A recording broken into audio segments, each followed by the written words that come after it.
Assalamualaikum warahmatullahi wabarakatuh. Alhamdulillahirrabbilalamin. Assalatu wassalamu ala sayyidina Muhammadin wa ala alihi wa sahbihi ajma'in, amma ba'du. Yang kami hormati Bapak dosen Dr. Al-Ghazali MPD dan juga teman-teman kelas B18.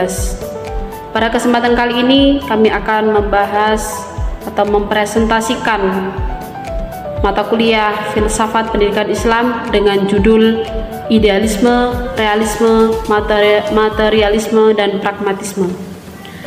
Dalam kelompok ini terdiri dari 4 anggota. Yang pertama adalah Siti Syarifatul Ulum akan membahas tentang idealisme, Sya'raban Mubarak akan membahas realisme, Nurul Qamariyah membahas tentang materialisme, dan Latiful Munzali akan membahas tentang pragmatisme.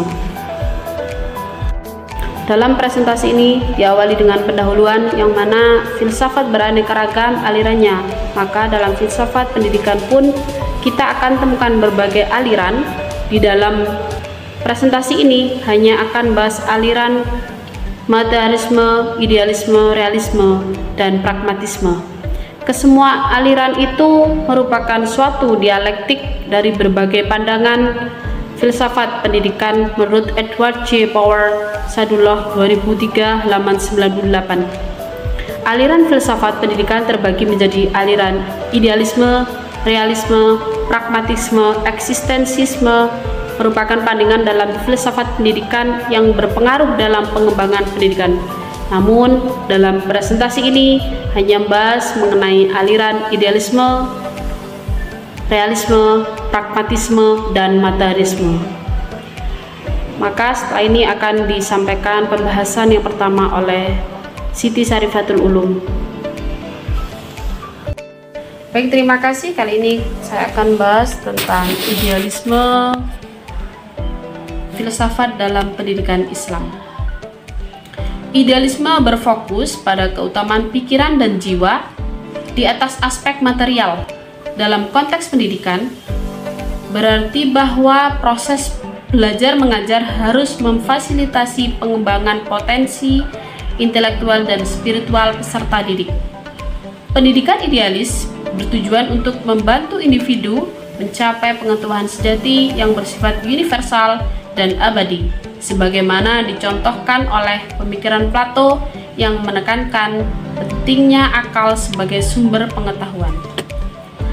Aspek utama dalam idealisme filsafat pendidikan.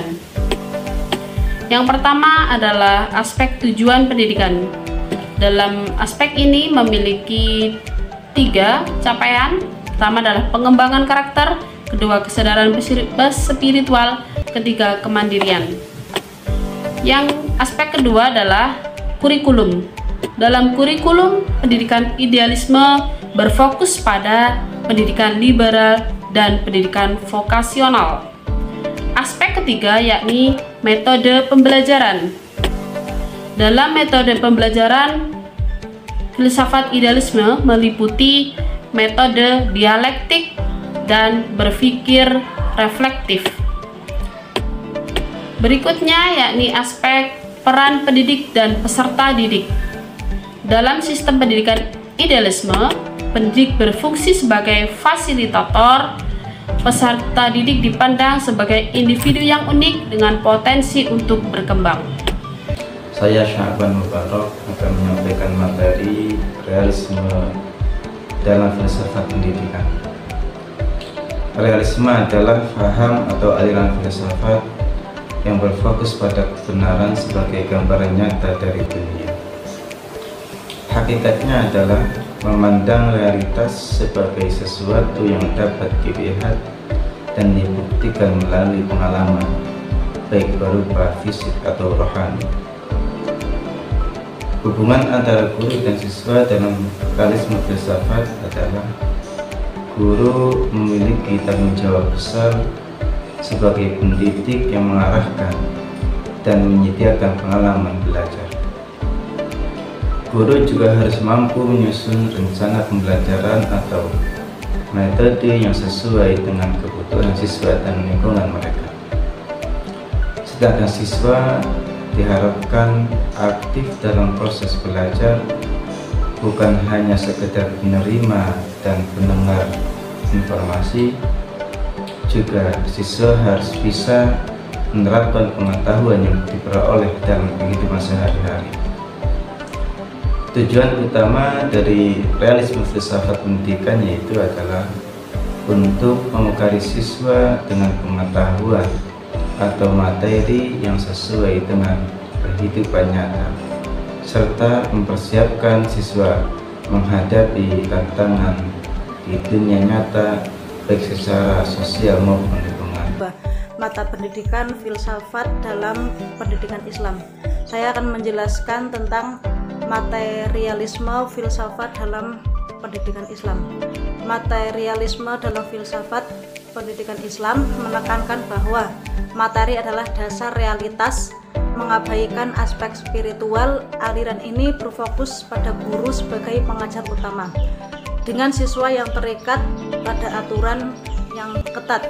Kelebihannya terletak pada penggunaan teori yang umum dan pembelajaran berbasis kompetensi.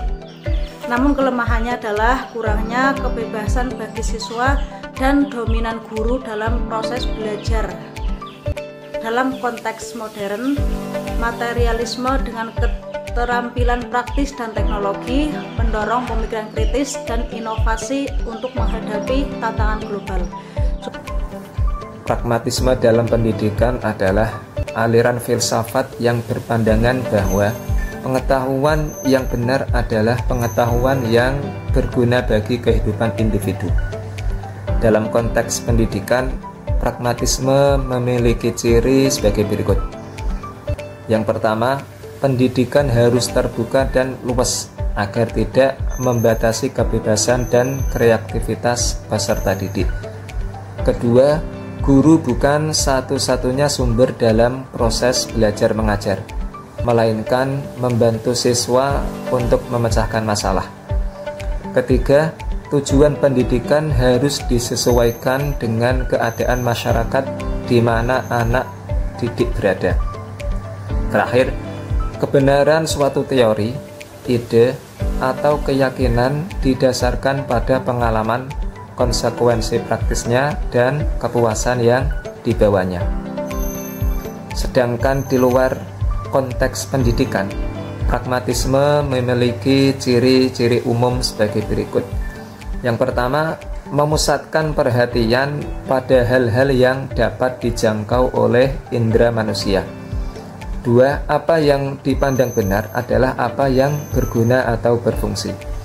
Ketiga, manusia bertanggung jawab atas nilai-nilai dalam masyarakat. Demikian, kurang lebihnya mohon maaf. Wassalamualaikum warahmatullahi wabarakatuh. Demikian pemaparan presentasi kami. Bisa ditarik kesimpulan bahwasanya idealisme berfokus pada keutamaan pikiran dan jiwa di atas aspek material. Realisme, faham atau aliran yang berfokus pada kebenaran sebagai gambaran nyata. Kemudian materialisme merupakan paham yang menganggap bahwa segala sesuatu yang ada adalah materi atau kebendaan. Kemudian pragmatisme adalah filsafat yang berpandangan bahwa pengetahuan yang benar adalah pengetahuan yang berguna bagi kehidupan individu. Mungkin kiranya cukup sekian dari kami. Bila ada kekurangan atau khilafat, mohon maaf. Wallahul muwaffiq ila aqwamit thoriq. Wassalamualaikum warahmatullahi wabarakatuh.